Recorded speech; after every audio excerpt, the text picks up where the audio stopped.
I am happy to welcome our next reader, Milo Todd. Thank you, Chloe. Hi, folks. I am Milo Todd. I was in the fiction cohort for the 2019 retreat, which was the last retreat before COVID. So, such simple times back in the day. I'm politely foregoing a visual self-description since I have my camera off. But I wanted to say congratulations to the latest group of folks for the Lambda retreat. It was an awesome experience for me, and I hope that it is for you too.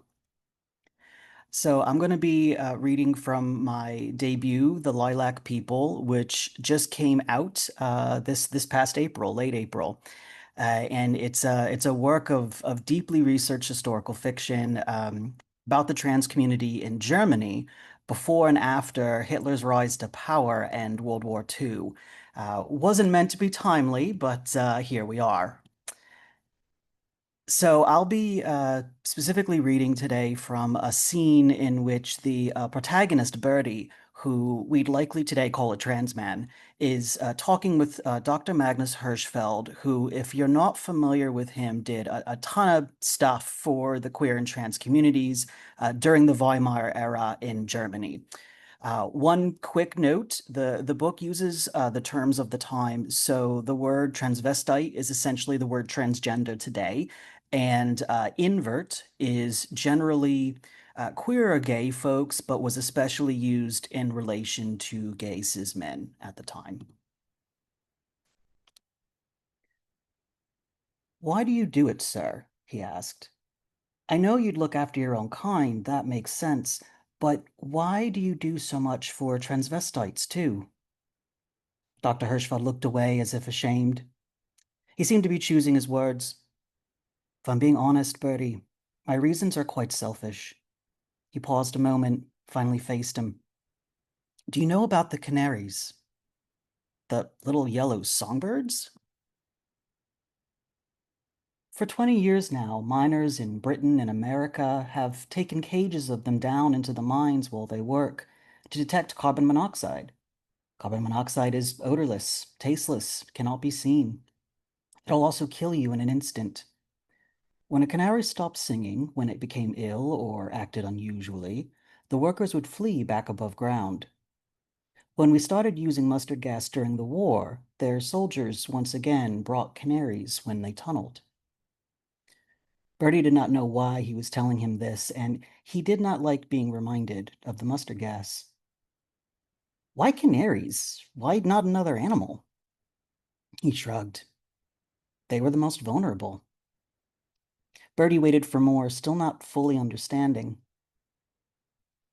"A country is only as strong as its most vulnerable people. And you, son, if you may forgive me for saying, are on the lowest rung of the ladder. You're a canary, Bertie. Transvestites are the canaries of the world. You know from our own library that bad people always go after transvestites first, no matter the country or culture. They are the first ones removed when an environment turns poisonous. What makes it more worrisome is you represent everything. You represent housing and job security and access to health care. You represent workers' rights and voting rights and full stomachs and freedom. And perhaps most importantly of all, you represent the right to body and personhood. You represent a country not owning you, not using you however benefits a select few at the top. You represent a country of a people, not a country of the dominant. If transvestites are under attack, then the whole of the country is on the brink of destruction. If transvestites are cared for, the rest of us are cared for. You touch everything a strong society has to offer.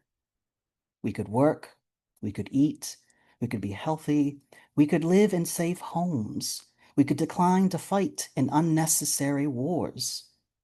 Our country would be honest. We would no longer be tricked.